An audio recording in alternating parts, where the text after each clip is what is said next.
Ladies and gentlemen, this is John. Welcome back to another podcast of John Jasniak Show. I got a great guest today, Justin Sliva. What's going on, man? What's up, brother? How are you? I'm fantastic. Thanks for having me, man. We're out here on the land, on a piece of property that you bought. Yeah, man, this is Rock Ridge Ranch, 258 acres of prime real estate, just south of Fort Worth. It's a beautiful place. What county is this? This is Bosque County. Okay. So it's beautiful, beautiful place.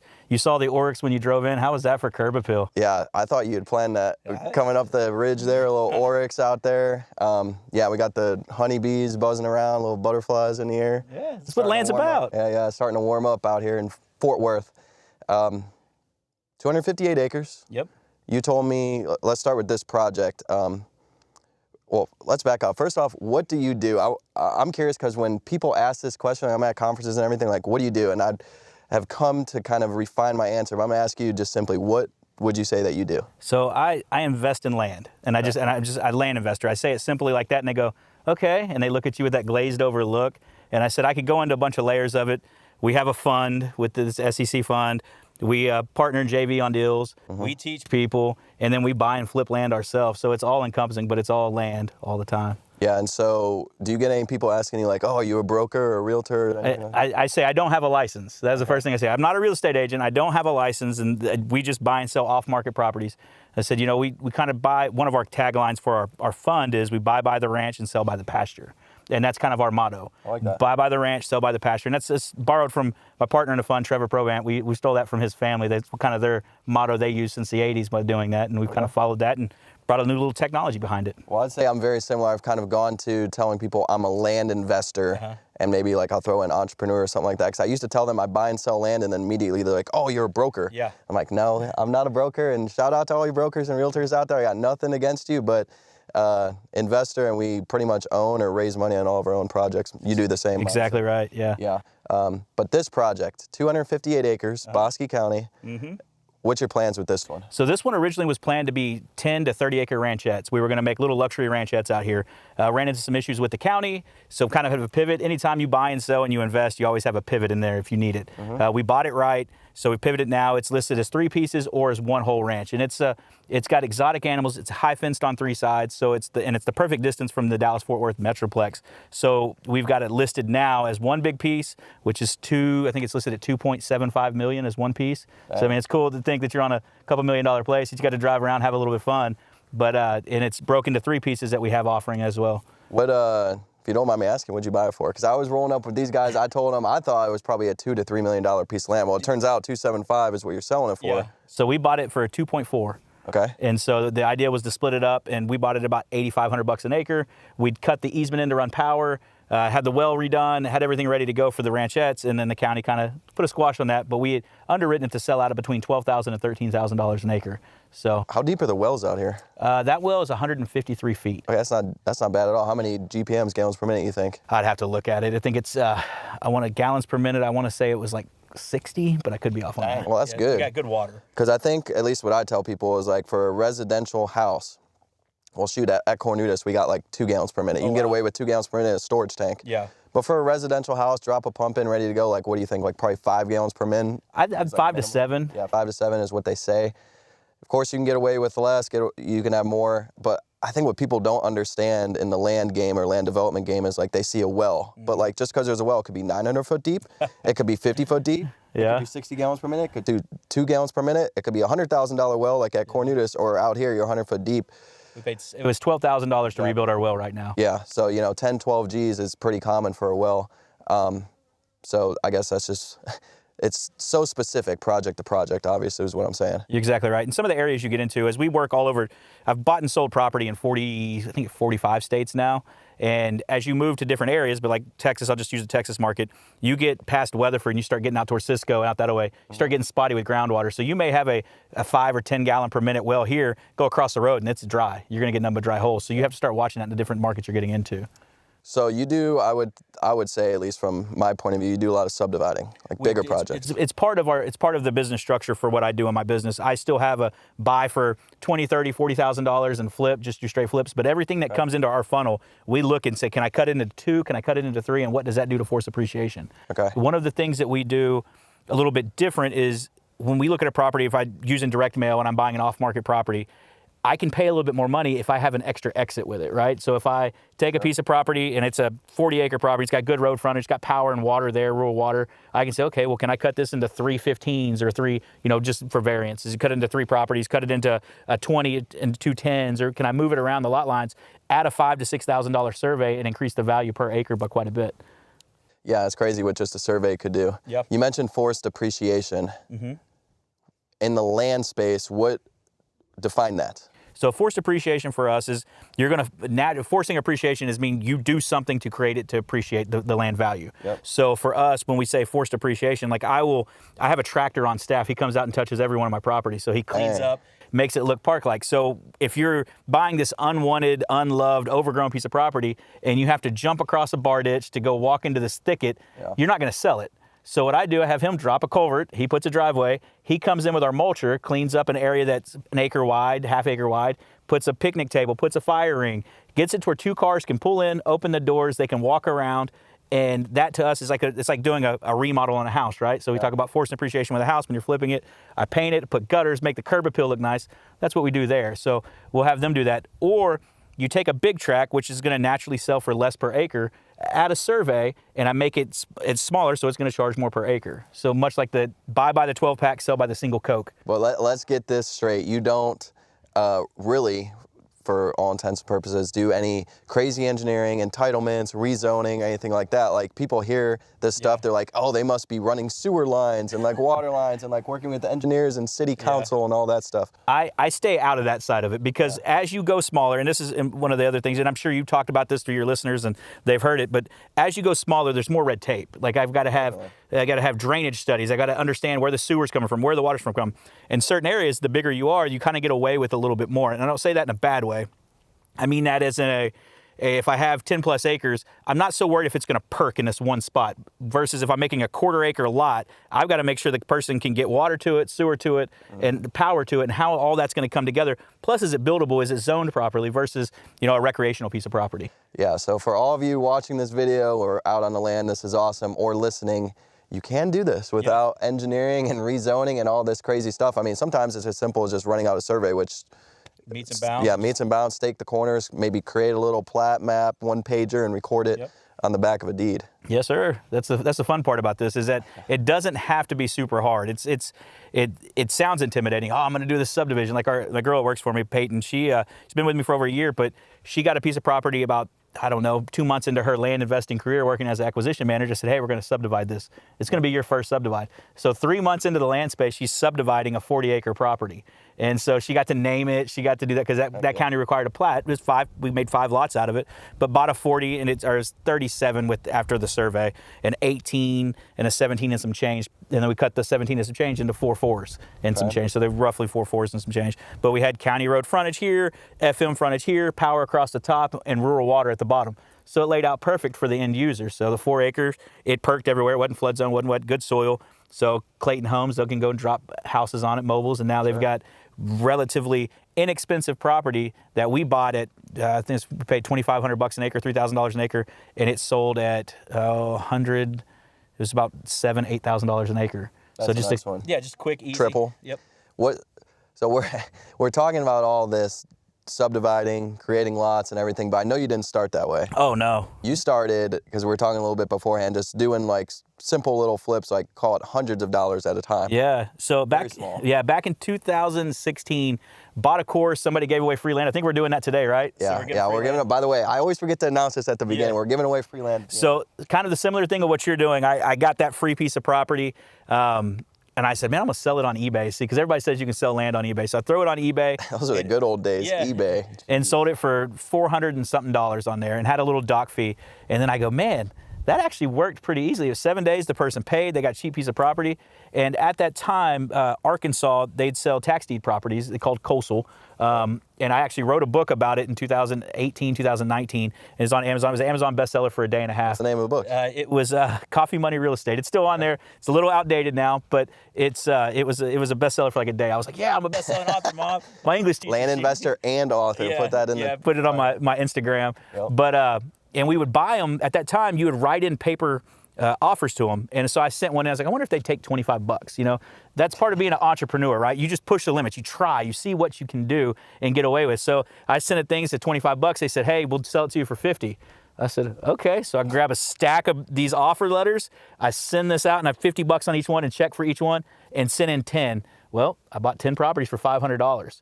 And then I was like, okay, well, let's put them on eBay. So I did that with $500 doc fees. And so it'd be no reserve on eBay, sell them for $500 doc fees. And so they're selling anywhere from $1 to $100. And I was making, you know, between $501 and $600, $700 per property. But when you have one of those a day moving, or you have one every couple days, it adds up, and it's kind of this secondary business. I wasn't having to talk to people kicking tires about the leads. It just became a automated thing for us. We just, every day we'd say, okay, what closed today? Sign it, notarize it, send it to the county to be recorded. What were you doing at the time? You were working just a 9-to-5 job? No, I was actually a full-time land investor at that time. So I started, you know, and I can back up into that a little bit. I hired out with UP when I was real young at Railroad. I was 22, and I worked there and worked my way up and became a director. Was doing really well, fast-tracked. I was in a class, they called us the Trailblazers. We were in an FMT program. They took guys that had 4 years of experience running trains. So I was a conductor and engineer, and I had some union positions. And they said, hey, y'all guys know the contract, you know how to work. We need you to come in and kind of mentor the kids we're bringing straight out of college. And so that was what a FMT was designed to do. So I got fast-tracked through there and moved up to a Band D level really quickly. So at 33, they said, hey, you're doing a great job here. We're going to move you to Oakland. And my wife said, we're not moving again. California? Yeah. We lived in 7 houses in 8 years. And my wife said, I'm not doing it again. And so I had an offer to go to a smaller railroad. I can't talk about them. I've got a separation agreement. So I won't say their name or anything like that. But I was there for 2 years. Me and the CEO had varying ideas, I guess. And he called me one Friday morning and said, hey, you no longer have a job. Jesus. So you were working railroads. Basically, did you go to college? Out of college? Straight out of college. And while I was in at the railroad, I was working and taking classes at school. So before the rules got really lax, when I was really strict, I was a conductor for the railroad, and I'd be with the slide-in modem, and I'd be taking college classes online while I'm on the train running down the tracks. Sneaky. Yeah. So that went on. We parted ways, separation agreement, and I had just started buying and selling those coastal properties. I had just sent my first direct mail. I just went campaign. Thank you. I was looking for that. I was looking for the word campaign. I'd sent it out, and we bought 21 properties off that. It was like 2,500 mailer campaign. And got a bunch of owner finance notes, spent $25,000 on the 21 properties, made like 70 grand on that, but a lot of that was notes and was unrealized. So I went back and re-seasoned the notes with a Lightstream loan. It was unsecured, and bet on myself again, and then started saying, well, hey, I don't know if I like this property type. And so on our podcast and our coaching, I have a podcast and coach Casual Fridays, REI. Yeah. We talk about the bass boat property, something that cost about what a side-by-side or a bass boat cost, you know, that $30,000, $40,000, $50,000 property. Yep. That's what the man in the city wants to have on the weekends, right? That's the dream. Like I want to away from the city, probably little to no restrictions, have some livestock, rip around the ranch with a side-by-side or whatever. Yeah, so I said, I wonder if I can find this within 2 to 3 hours of the major metro areas. And at that time I said, well, I bet I can do this all over because I can replicate this model. And so we started buying properties for, you know, $300, $400 an acre that were worth $1,000 an acre. The first big county I hit on was LaFleur County, Oklahoma. This time it's not $1,000 an acre there anymore. It's gone crazy. Oh, yeah, just over the last, 5 years, land prices have depends on the area, triple, quadruple, 10x if you're in Austin, Texas or something. Yeah, you're exactly right. So we bought that and started going to that type of property type, but started using title agents and agents to sell. So kind of changed our model from the early days.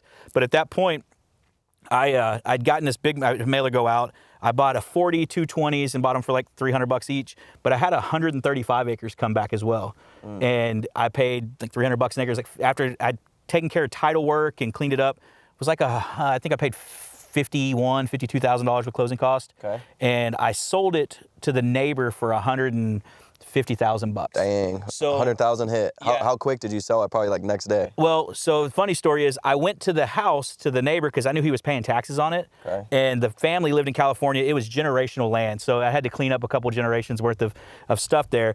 Well, I walk up and this old man pulls a gun on me. I'm not small. I'm a decent sized guy. And I go, whoa, bud. My gun's in the car. If I can go get my gun, it'll at least be a fair fight. And he goes, what? And I said, I don't have a gun. You got one. He's like, oh, what do you need? Disarmed. Yeah. And he kind of like, what do you need? And I said, hey, the boys next door, they wanted me to come check on the property. They're wanting to sell it. And he goes, well, we got first right of refusal. I said, great. I'll sell it to you. They want $250,000 for it. He goes, well, I don't know if I want it, but my daughter or my son might. I said, okay, sounds good. Okay, so you're almost like a middleman in this situation. Well, I'd already closed on it. I didn't tell him that. So I had already closed on it. I was just going to look at my property, but I didn't want him to come out there and see my truck out there because the gate was right by his gate. And so when I just wanted to alert him that I was there, his son called me and said, hey, I can't give you $250. He goes, I think it's worth it. I just can't give it to you, but we take $150 for it. And I said, yeah, man, if you give me lifetime rights to hunt this property, I'll give it to you. So you still got hunting rights up there? You still go up there? No, I've never been. But it was part of the negotiation, right? It made it part of the fun. I mean, that's the cool thing about this is you get to have as much fun with it as you want to. I'm curious though, you were working for the railroad, right? Yes, What's kind of prompted you to be like, oh, this land investing thing, Great question. That's a great question. So Adam, my co-host with Casual Fridays, he goes, hey man, I saw this guy on a podcast. He's buying all this land. Just like we are right now. Yeah. And I go, okay. He goes, man, I'm going to send some letters out and I'm going to buy this land. And I was like, what are you talking about? And so he goes, we'll just see. We'll see how it goes. I didn't want to tell you because I know you're always going to badmouth and pick it apart. And I was like, dude, I'll support you in whatever. We had an Amazon business at the time. We did drop ship Amazon. Okay. We had a couple #1 products that got above the cut and it didn't really make shit. It was like 10, 20% on our money. It wasn't great. So he sends out these letters and he calls me back and he goes, dude, I've got 5 acres for $500.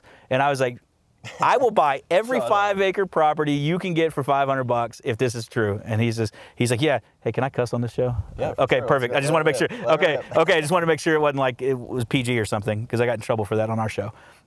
So I was like, fuck you. I'll buy all the fucking 5-acre properties you can. He's like, whatever. And so at the time, I'm a chief operating officer for a small railroad, right? I'm making $150,000 a year, have a decent bonus.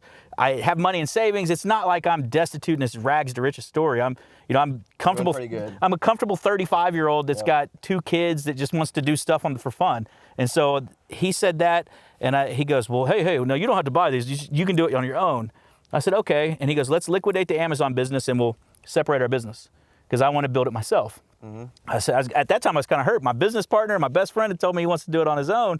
I was like, fuck it, okay, I'll do it by myself. And so that's what started it. And then we kind of progressed into the coastal properties like we discussed about, that first Brewster County, then going into the Bass Boat.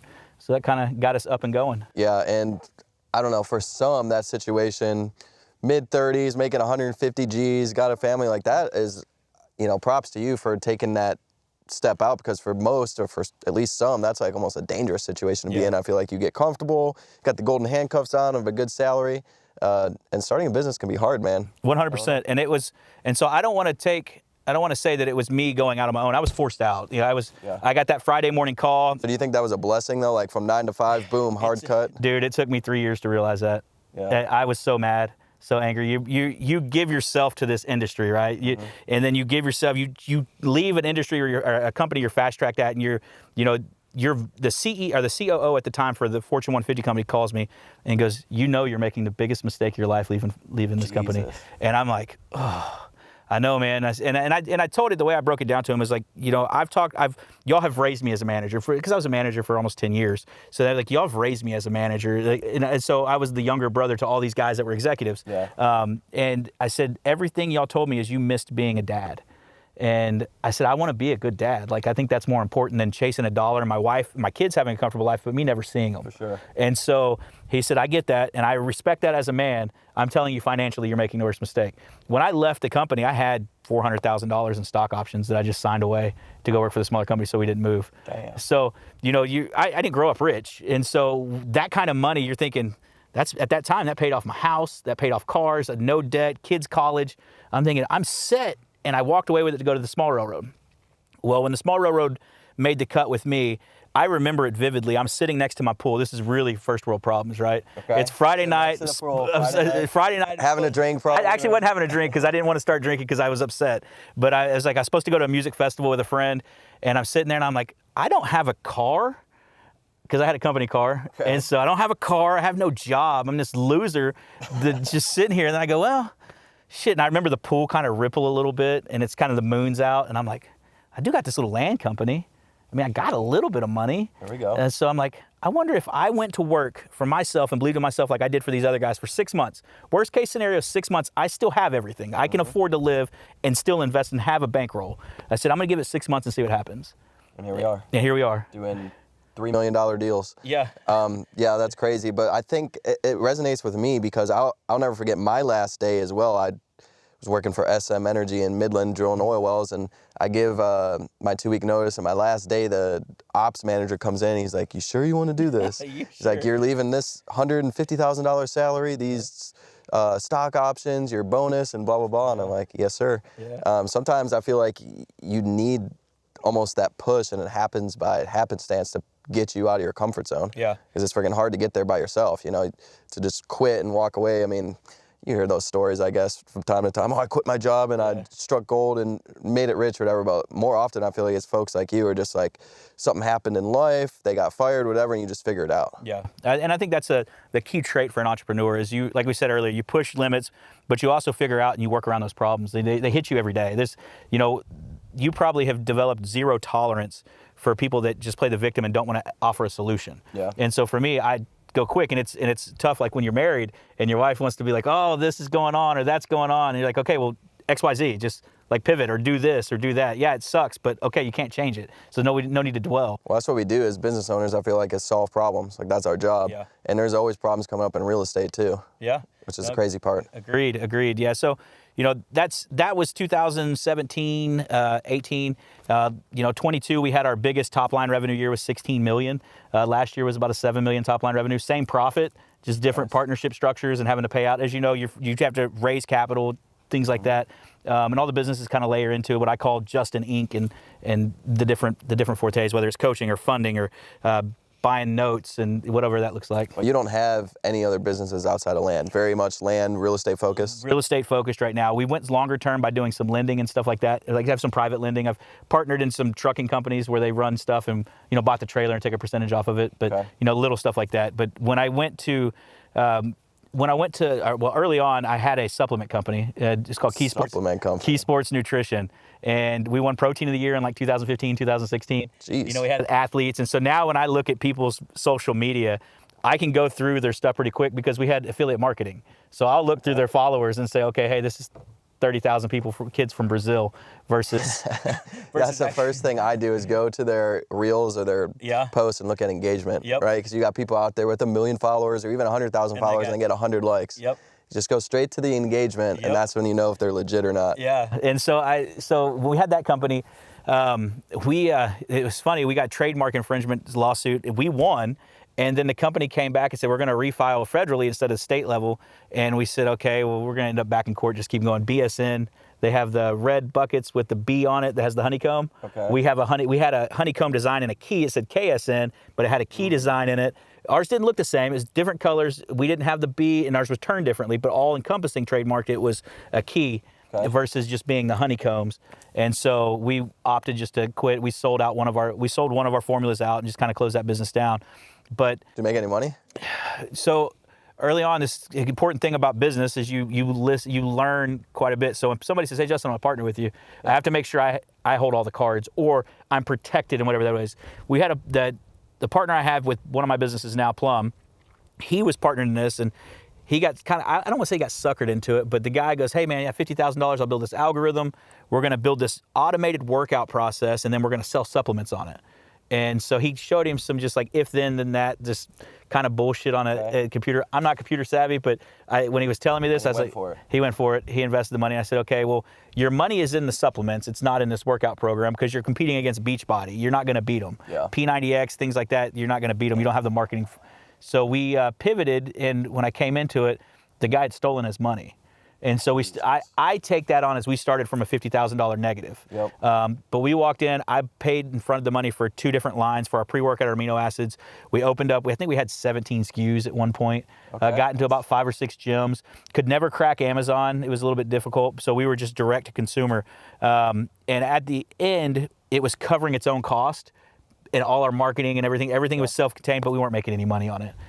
So went from there. Yeah, it sucks. A lot of stress and energy for no money. So, and then I went and said, hey, if I can't buy an asset for less than it's worth, I'm not investing in it. I'm not going to invest in dreams or ideas or anything. So at that point, I changed my investment strategy to buy an asset for less than it's worth. If I can buy an asset, discount it, and then sell it. Yep. So whether that's a car, that's a piece of land, a apartment complex. So we did, I had him come in, and I sent a mailer out around that time when we closed that business down, and I said, hey, I need your balance sheet. I've gotten this apartment complex under contract. It was $315,000, and so I bought it, changed a little bit of things on it, did new contracts, service contracts. Where are you getting an apartment complex for $315,000? How many units? It was 10 units here in Cleburne, Texas, and it was a guy I went to see about money asked if I could do multifamily mailer the same way, so I did. That's a whole other long story we could get into if you want, but it was a so somebody said on a podcast one time, I won't throw their podcast out there, their name, but I paid $500 for consulting with them. He says, you're a smart guy, you'll figure it out. Our guys do big deals. That's all our team does. And I said, okay, well, what kind of letter do I need to do this, to do multifamily from direct mail? And he says, oh man, sorry, my computer's crashed, I can't get that for you. And I'm Of course. Yeah, and I'm like, well, pretty simple question. So I if he's doing it, I feel like you should know that off the top of his if I asked you what your PSA looks like on land, you'd be able to walk me right through it. 2-page offer letter, direct numbers on the back, direct offer, my pictures on the front. It's pretty basic. Yeah, so if I said, hey, when you buy a multifamily, you're probably going to use a letter of intent to get in an inspection period, then you're going to purchase a sales agreement. That's when you actually start going through the numbers, and then you're going to close. So I'm asking these questions, he can't give it to me. So I talked to a guy, and he says, yeah, this is how you do it. He goes, I tell you what, if you mail this county, I'll fund anything you get. Nice. Said, easy I need enough. one of those for my land business. I know, right? So he goes. So I sent this out, and I got a couple quadplexes, a couple duplexes, and this apartment complex. And I take him to the apartment complex. He goes, dude, you need to keep this for yourself. And I'm like, I don't think you understand where I'm at in my business. I need cash now. Like I need to get this snowball so big that it's churning off what I need it to churn. Yeah. And he's like, dude, this is a really good one for you. It's not for us though. I said, okay. So I called my buddy. Well, I called two friends I have. One works he's a vice president of the bank. I said, hey, I've got this thing. Here's the paperwork on it. Do you think you could fund me? He goes, yeah, but he goes, since you don't have a W-2 right now, can you get a partner that has a W-2 so I have the extra cash? I didn't necessarily need it, but he thought it would be better to present just because I was just out of a job.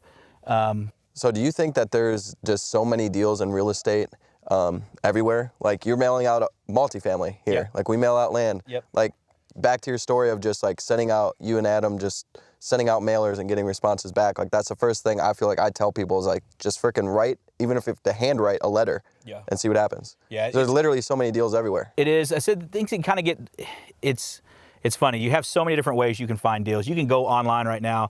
You can find a county that you like, and you can find a property that's online, that's on market, and say, okay, hey, if I cut this in thirds, it's worth more money, and do it. You can call and say, hey, I'm going to give you a 50 or 60 cents on a dollar offer to that one on market. You don't have to spend the marketing money to send letters. You could do that right now. How'd you find this one, by the way, this 258? On market, direct mail, would you? This was kind of a off market from a broker that we knew. It was a hit pocket. It hadn't hit the market yet, so we had first dibs on it. So this one was a little bit different because it had some subdivide pieces that were already supposed to come off that they ended up backing out. They didn't have under contract. So it's a little bit different, but it was from a broker before it hit the MLS. So you think, I mean, obviously you've grown to a point where people know you, brokers know you, like they hit you up for deals. Yeah. I mean, that's right there, the power of social media, doing a podcast, having on guests, running ads, getting your name and word out there so that they call you up. Like, hey, here's the deal. I'm not as snazzy as Jazz. I'm not as cool as that, but I'm getting there. It's been, we're at 465 episodes on our podcast. We've done deals in quite a few states. We have partners, and I call people partners. You know, it could be an agent somewhere that I've worked with, and I've done 6 or 7 deals with. If I have a good agent in the area, I use them over and over, and then I push their limits a little bit because they know I'm pretty easy to work with. So it's like, hey, if they only work this one county, like we have an agent in Southeast Oklahoma. She cold called me originally on that 135 acres because I had listed it on lands to see what I could get. Okay. And she said, hey, I can get on the MLS for you. And I said, well, I just sold it to the neighbor. I got to pull it down. She goes, if you ever get anything else here, just let me know. I've sold probably 70 properties with her. Jeez. And so she sends my kids birthday gifts. What do you think is the overall, I'm curious to ask another advanced land operator, like the overall prognosis of realtors and or brokers when it comes to the land space? I think when you get into the rural areas, you have some land investor, or you have some land realtors that are actually really good. The problem is when you're within an hour to 2 of a major metro area, everybody's sister's cousin's uncle is a agent. I did the numbers after COVID. There was 1 in 10 adults in Texas was a real estate agent. Did you know that? It was like Jesus. 1 in 10 was licensed real estate agent in the state of Texas. And I was like, so they can't be specialized at that. They're just going through, taking the course and getting that. It's a stupid number. Yeah, then they throw up what I always trash on them all the time, the one photo, their thumb's probably covering up the corner. They're trying to sell a $2.5 million piece of land with one photo and a thumb from the iPhone. Yeah, exactly. Those are the exact properties, at least that I go in on the MLS, lowball or offer seller financing and scoop them up and then subdivide them. Yeah. What do you think your percentage is like on market versus direct mail or off market? Like, Whew, I'd have buys, like yeah, I'd have to look at 50 that. or more, mostly off market? It's mostly off market. We do get some, like any county that we've done subdivides in and we know really well, we have alerts set up. So anything that hits the market, we've underwritten before. Gotcha. As soon as it hits the market, we've So underwritten. this is what I tell people all the time too, and this is a great point because especially my students, they get like this shiny object syndrome, like I'm gonna go do subdivide in Virginia, no, Oklahoma, no, they're like blasting all these different markets. I just tell them, look, if you find an area and focus, you've done underwriting probably in Bosque County like dozens of times. So boom, this one comes up, oh, 8 G's an acre, 8,500 an acre, I know it's a deal. Like there's gotta be power in that, right? Yeah, oh, there's exactly. So I talked about the agent I have in Southeast Oklahoma. If it hits the market in the southern quad of Southeast Oklahoma, or the southeast corner there, I've already underwritten it before you've even looked at it. Exactly. And I know the agent, he knows my name, and so I've already called and made an offer. And meanwhile, all these other people are sending out thousands and thousands of direct mail to all these different states and counties, and it just becomes like you can't practically know the regulations for 50 states and 3,000 counties and all this stuff. Like it's just impossible. No, and we, we had a master class. We have subdivide. We have 21 people go through it. They operate in all these different states. So I have experts that I know that have gotten really good in those markets too. Sure. So if I have a direct piece of mail and I mail, say, Louisiana, I've got a guy in Louisiana that knows how to do it. And so I call him and say, hey, what's going on down here? You want to partner with me on this? He's like, yeah, great. I got my tractor and everything ready to go. Boom, he's there and we're doing it. And it's not, I don't have a big company, but you've made relationships. Like if I were to go to West Texas and do something that was in a county I know I've seen you do it in, you'd be my first call. Hey man, do you want to partner on this? I've got this deal back. And what's that look like for you? Yeah. And it may be 50-50 equity into it. It may be, hey, I'll let you operate it, manage it, and give you a fee, and then I step back out and cover the money. So there's so many ways to do it. And like you said, being so many deals out there, you have to think of that abundance mindset, because there's not, oh, this is the last deal I'm going to get. I sent this. So many deals. Yeah, I sent this 100 piece of marketing, but like we did the multifamily, and we had on that one, we bought it for $315. I sold it for $475 2 months later. Dang. And that's what bankrolled one of my JV companies in 2018, Plum. You wish you would have held it, or are you happy you sold it? The guy that I sold it to still owns it, and he calls and tells me thank you. How much is it worth nowadays? I bet that thing's worth probably $650, $7. Okay. But it's going to be something generational for him. He actually worked for me at the railroad, at the first railroad. He was one of my managers underneath me, and he left and retired, and that's all he does as a real estate investor. But he does single families and rentals, so it makes perfect sense for him. At the time, for me, it didn't. I needed the cash. Yeah. And so that cash funded Plum Investment Group, which was the first JV company that was out there in 2018 in the land space that would say, hey, I don't care who you are, bring me the deal and I'll look at it. Okay. And so now you will JV with people. Oh yeah, I love JVing with people. Really? Yeah. See, I don't like it because I'd rather selfishly have 100% of the project myself, because, and you may correct me if I'm wrong, and I'll pick your brain on this. To me, it takes so much time, energy, resources. I stress out over the regulations. Is the road being built correct? Subdivide, yes, I'm with you on that. Subdivide's different, but a straight flip. A guy calls you and he has a flip in an area you already know. You have an agent there if you use an agent, or you already have the funnel set up for the Facebook marketing. It only makes sense. He goes, hey, John, I got this piece of property. He paid for the marketing. You look at it in 5 minutes, you know whether it's a deal or not. If it's a deal, you say, hey, I want you to use this title company. I want you to use this real estate agent. I'll put up the cash and we split 50-50. Will you JV on subdivides though? I try not to. Yeah. And I do on some, like we'll come in and say, hey, we want to be the majority partner. We'll give you an override, but we want to run it. Because here's the deal, like I said, I'd rather have 100% because it's all the time, energy, effort. And my problem is not deal flow. Yeah. Like I get people hit me up all the time. I got this deal, I got that deal. What do you think? It's like, well, it's a good deal, but now I need to give you a piece of the action. I'm gonna go find my own deal that's as good, if not better. Yeah, I've had a deal this week that came in. It's been shopped around a little bit. And like I told the guy, you're making money with this deal. It's a great deal, but you want me to give you 50-50 on it. No, it's not a great deal. It's not a great deal for me. I'm going to put $600,000 into this deal, and I'm going to make $75,000. At the end of the day, it's not worth it to me. But if it were something on my own, it was a $250 buy, has some capex in it. I could decide what I wanted to do the capex and how I wanted to handle that and structure it with debt on the backside, to where I'm really only 15% into it, and I still make a cash-on-cash return of over 100%. You mentioned capex. I want to talk about this real quick because I feel like people in the real estate space as a whole get fascinated by like how much stuff costs. Right? We're looking at a gravel road being built or a paved road or whatever. Do y'all know what type of road you need to build on this project, for instance? So, yeah, this one, we originally, to have our guy do it like we would done everywhere else, it was $45,000. For how many feet? All the way back here to what you see, I think it's close to 6,000 feet. It was relatively cheap. That's not bad. It's less than $10 a foot. Yeah, because we already have culverts in place. The grading's already here. We're just putting 4 inches across the top and doming That's it. really cheap. So the problem is this county wanted engineering done, which now I got to bring an engineer in, engineer plans, cross sections, and then they wanted it to hold 50,000 people a year. Jesus. Behind a gate. And That's only going to have 12 lots. It was 12 lots. Yeah. So you're sitting here going, well, that doesn't make sense. It's a private road behind a gate. Well, yeah, but we have it built to this standard. This is what we want. And so how could you have gotten away with that though at a gravel? Surely you would have had to done something more. No, more. you compacted caliche at that point. They they put so much of base. It's got 6 inch of gravel, so many inches of caliche, and it's ran out to so many feet. Because what I typically tell people, at least in most parts of Texas, $20 per linear foot for a gravel road. In my opinion, 4 to 6 inches thick is like a good ballpark conservative estimate. Yeah. But depends how far you are from the pit, who's doing it, how wide it needs to be, etc. Yeah, so we've seen some of our projects out in Sutton County. We were in anywhere from $9 to $12 a foot, but we had caliche on site. And so you didn't have trucking costs. And that's the big thing. The second, as you move from West Texas to East, is how many trees have to be moved.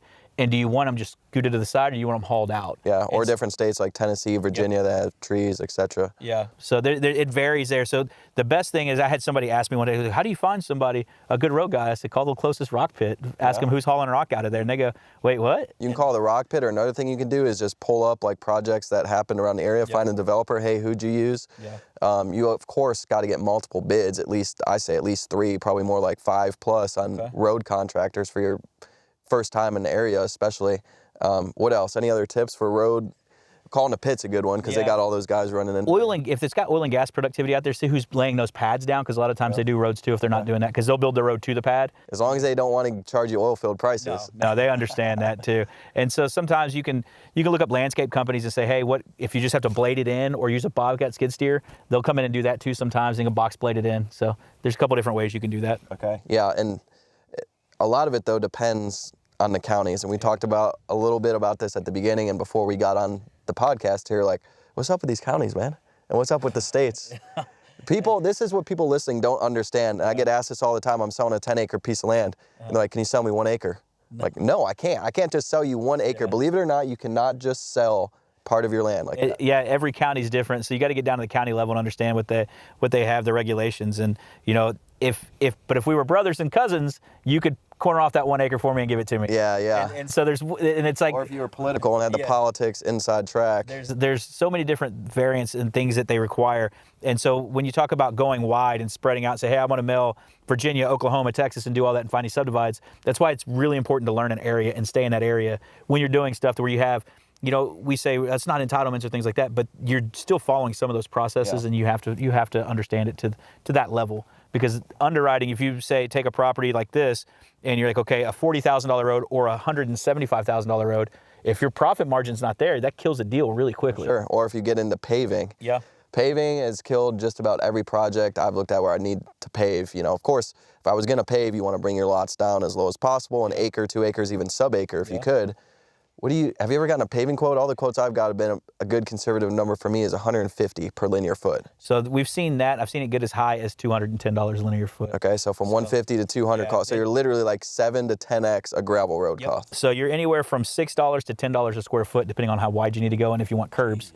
And so that depends on how much grading they're willing to do too and what the topography looks like. Yeah. So it's, and I've got an old friend of mine, he's a concrete guy, and he's like, well, you know, it's gonna always change. And these concrete guys, man, Have you ever thought about just like starting or buying your own construction or concrete or paving company? So equipment company? I have thought about that with water wells, like doing test wells, because we saw some of those come up at auction pretty cheap. Like well rigs? Yeah, well rigged to buy to run a test well. And I've got a guy that used to do that. 2 year and a half ago, November of, this is 24, so November of 22, we did buy some equipment. I have a tractor that's got every implement you could ever want. I've got a mulcher on it, a shredder, box blade, post hole digger, so we can come in and cut the driveway, put the post in, hang the gates. I have a forestry mulcher, so it'll come through and cut through anything. Tractor, it's a bad boy. It's not the best tractor for it, but that's what we bought at the time, and I think I spent $65,000 for everything on it. Section 1, it's a write-off, right? All the implements, they're write-offs. Talk to your CPA. Yeah, they're all write-offs. I mean, it's equipment. We know that for a fact, right? So my operator on it, He charges me $50 to run it. I pay $125 to that company to an hour for the tractor to be running out there. Okay. So I've got some arbitrage there. And then he stays in a 200-mile radius of his house, and I market heavily off market inside that 200 miles. So I have a guy that's ready to go, drop of a hat. So we're doing a subdivide in Henderson County. He's already put in concrete culverts, the rock over the top for the driveway. Now he's going back out fixing the fence. How much do you think you're saving by doing it like that? Oh man, so there's two pieces to that. Saving at least $80 an hour that Okay. I have it, but it's the velocity on the deal. So if I'm not a month out with the tractor to come see me, I'm already done and I'm on the market. Yeah, because a lot of these customers want to see how they're getting to their land, the road, like take them to an undeveloped, just no subdivision, no roads, and even show them a plat map. They're like, most people can't even read a plat map. They're like, how do I actually get to block 1, lot 2? Yep, and if I tell him to put in white runners next to the gate and put the gate up, say, hey, I want 20 foot of white wood on this side, gate, say, hey, go to the gate with the white fence next to it. They pull up, they open the gate, they pull into the property. Remember, I make it wide enough for 2 cars to go in and open it up, and they're like, oh man, this is home. It gives them a point. And what I've come to find that people like a structure of some sort. Any property I've ever put a structure, a gate on it, it sells faster than anything else. So you come out and you put one of those carport buildings, they cost you $6,000 to have them install it. You know what I'm talking about? Yeah. You see them everywhere on the side of the highway. Yep. Put one of those out there and said, hey, it comes with a free barn. Do you think that there's, on your side though, for the sale side, there's actually, you're buying it for, call the building, you're buying it for $5,000. Are you getting a considerable amount more than $5,000 out of it? Anytime you go vertical, you get an additional piece on that. Okay. So for us, you asked, the savings piece on that. That tractor's cash flowed itself since I've owned it. Tax write-off, cash flowed itself, and it sped up the velocity of those deals. Now, if we were to go on a structure, if I'm paying $5,000 for it, I can mark it up 20, 30%. And so when you talk about being an investor and what you do, is how many deals can you do inside of that one deal? Meaning, how many points can I make money on it? So if I'm running a tractor, I'm going to have to do that anyways. I'm running a tractor. I'm making $75 an extra an hour inside of that deal right now because I'm not paying the $125, I'm paying the $50, but I'm getting charged the $125 because different company. And the main thing to me, at least, is a sale velocity, because now we're talking about the IRR, the yield, the return of money to investors. Like, how quick can you get their money back? If you can sell it quicker, even if you break even or just make a little bit of money in the building, for instance, it could be worth it. Dude, I'm glad you said that, because our first fund offering. Let's go. Let's talk about the fund. So I want some of the fund action. Let's go. So if you're a accredited investor, check us out, pastureholdings.com. Sorry, I'm going to keep plugging stuff. Plug away. So, but our first offering was 37 acres in Sulphur Springs, Texas. We cut it into 3 tracks, and I was bringing water in from the water line, extending the rural water line, and then had power run in. Well, being an operator for a while now, we understand that sometimes contractors don't work as fast as they want to. My tractor was out there day 1 of closing, put 3 gates in, all new fencing, fenced all around. We were ready to go. Surveyor was done. We had offers from our bids from 3 different contractors for the water. So we knew right about what it was going to cost, and we had contract for the power, had the easements in place to get the power over to us, but they were 4 to 5 months out. So we went ahead and gave the people concessions to save that money. So we gave them a $30,000 concession, and they got that back at closing so they could pay for their own water when they wanted to get it in. Okay. But this property, we bought it for $195,000 with the boundary survey. Okay. We sold it after the concessions. Our revenue was $458,000. Nice. And again, Over double. Our investors' money How were quick do you sell it? 82 days. Our investors got their money back out. 82 days. Money wire in to wire out. It's possible to go even less than that, theoretically. Like, this stuff will and can. Trying to get the water and power and trying to do it right. They had a 1031 exchange that they wanted to bring in, so we kind of waited on them too. And somebody forgot to sign something and had to go to Mexico and sign at an embassy because they didn't sign a deed of trust on the original purchase for the 1031 exchange. That sounds legit. Yeah, all shit that we have to deal with. That's like, if that was the only deal going, it could really make you upset because, like, I got to have this paycheck. But it's all part of the pot. It's all turning at all times. What's the quickest you ever sold a piece of land? Oh, before we close. Okay. Yeah. Or same day, probably. Yeah. You've done same day. Yeah. So. The fund, how does that work exactly? Like, you're funding people's deals, or you're funding your own deals, raising money, funding your own Yeah, deals? so Pasture Holdings is designed for accredited investors that want to play in the land space but don't want to get involved in actually finding deals and doing it. Okay. So we have a couple different types of offerings. We've had 3 subdivide offerings so far. We've got 2. They just filled up. We went live with them last week, and they filled up in less than 24 hours each. Now, on that point, are you seeing, because I'm seeing a massive increase in interest in the land niche. Oh, yeah. People want to invest in land, not only like us, like owner-operators, learn from us, but just park their money in a fund or some sort of vehicle that is land-based and land-related. It's wealth preservation. I mean, you have Bill Gates being talked about buying up all the farmland across America. So everybody's like, well, if Bill's doing it, then I want to do it. What's my little piece look like? So for us, we'll do forced appreciation deals where we take a subdivide. You get a 10 pref on your money and anywhere from a 15 to 20% equity kick on the backside. Okay. So you get to see all of the numbers, and then you get paid the 20% equity in the back end. And so, the 82 days the other day, we had $270,000 or $250,000 investor money. They made for 82 days $34,000 roughly. So not a bad day for a guy that's just sitting at home and didn't find a deal, didn't look at a deal, just got a little bit paycheck. And he's going to take his wife on vacation now. Yeah. Do you guys hold any notes? So we do. We have a note offering that we do, and we will buy them at a discount and put them in there. So we try to buy notes at an 18 to 20% yield, and then we have that tranche set up for investors, and they can click that and they get 11% pref rate. We're adjusting that offering next week to where it's going to be a 9-month lockup period and then up to 90 days to unlock your money if you need to get it back out, but you're going to get 11% pref rate on that and paid monthly. So if you want 11% on your money and it be turnkey, you do nothing other than wire it in and get your ACH every month. That one's 11%, man. You can't get any more passive than that. Yeah, and that's the whole allure and fantasy of passive. What we do is not exactly passive. No. I think a lot of land gurus pitch the passive part of this business, but it's far from passive. When you guys sell land like this, is it just usually just cash deals? No, we offer owner financing on everything. Okay. What I found that if I get 20% down on a good quality asset and I can do anywhere from 10 to 12% interest on the back end, we'll run it out 15 years. And that became one of the business models for me a couple years ago. As I started looking at my youngest son, he was 3 at the time, I was like, I'm going to need 15 years till he leaves. So how do I start building that income up for 15 years? So over the last year and a half, 2 years, I've dropped about $2 million into notes just because I wanted to have that. So everything's offered in owner financing. And do you guys RMLO and like credit check or no? No, down payment is that, and it's private money loan from us because I own it. So there's not a private lender on that. Nice, yeah, that's how I like to do it too. Although what I've been hearing from feedback from note buyers and investors is there's more and more people getting concerned about Dodd-Frank and like different regulations. Like we want RMLO loans. It's like I'm thinking about doing it. I don't want to say going exclusively to it, but on like a massive project we're working on, it might be value in just paying $500 to $1,000 at closing, RMLO, originated, check the buyer's credit, just to make the notes more marketable on the back end. I think a lot of note buyers like that, but I'm not selling my note. I'm keeping it because I want it, right? Exactly, and that's why I haven't done it in the past. I like to keep my notes, but if I was going to sell them, I feel like it would open up my note buyer pool more. Okay.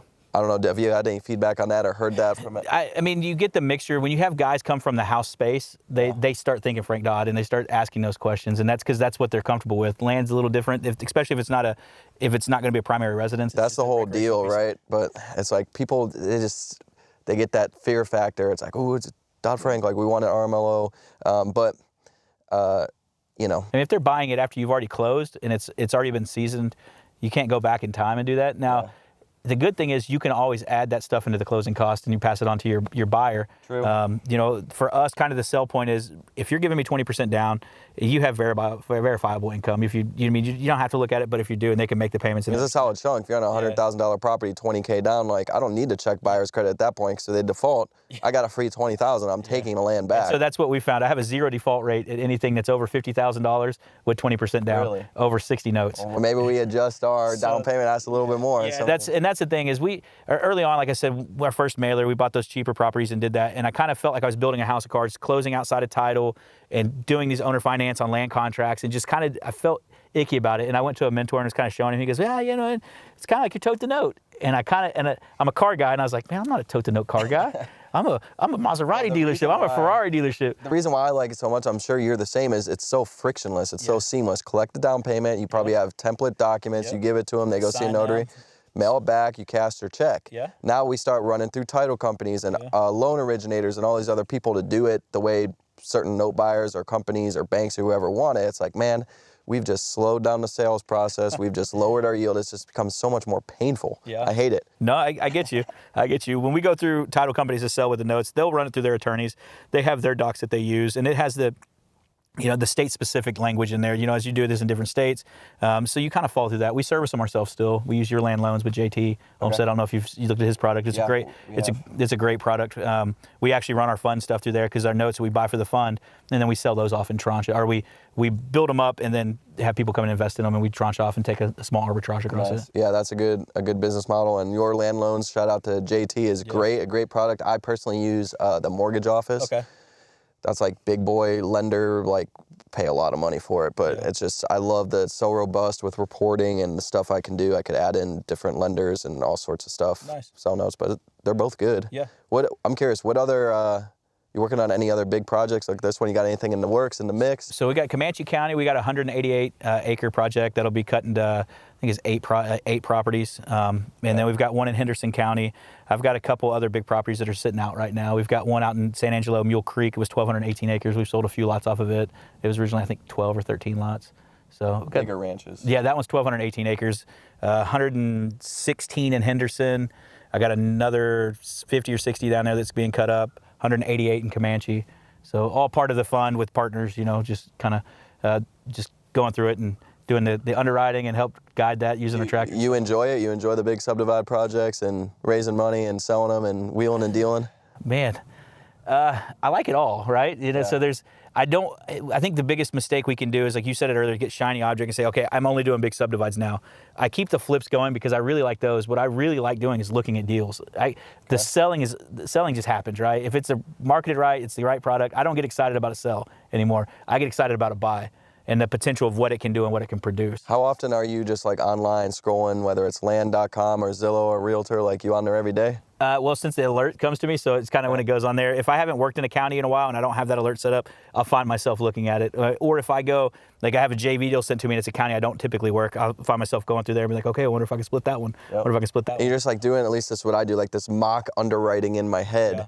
Like I would break it up like this, and it's like a quick little 3 to 5 minute, I can make this much money, that much money, and do that like hundreds of times, and boom, it's like second nature. Bar napkin math is what I call it, so I'm like, okay, so this is 25 acres for 100 grand, that's $4,000 an acre. If I cut it up into 212s, what does that sell? Sells for $8,000 an acre. Okay, well, how much road frontage does it have? Can I put that in? So then I'm looking at the GIS map on it real quick. You think road frontage is most important? I think so, because it cuts down your cost or your variability of what type of road you need, how much the additional CapEx costs. A driveway cost me $1,500 to put in. Okay. A road, you said, $10 to $20 a linear foot. Yep. You can eat that up pretty quickly. And then you start getting into, like Texas putting in regulations on how long cul-de-sacs can be. So without having the state's putting it in? You're seeing that in counties for 911. So it's coming in through the emergency response system. And so like over 600 feet, you got to get variance in some instances. There was one that I saw recently where there was a fire code.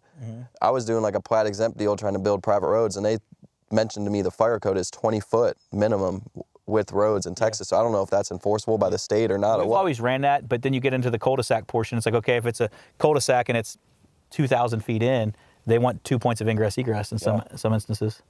Well, that's something that I'm gonna have to keep in mind. What else, man? You ready to give away some free land? Yeah, I like giving away stuff, especially it's your money. So what we're doing is free land at 1 acre in Cochran County, Texas, which is way west of here. That's west of Lubbock. Like that's pure desert land with sand hills, and there's nothing out there except some mule deers and probably some quail.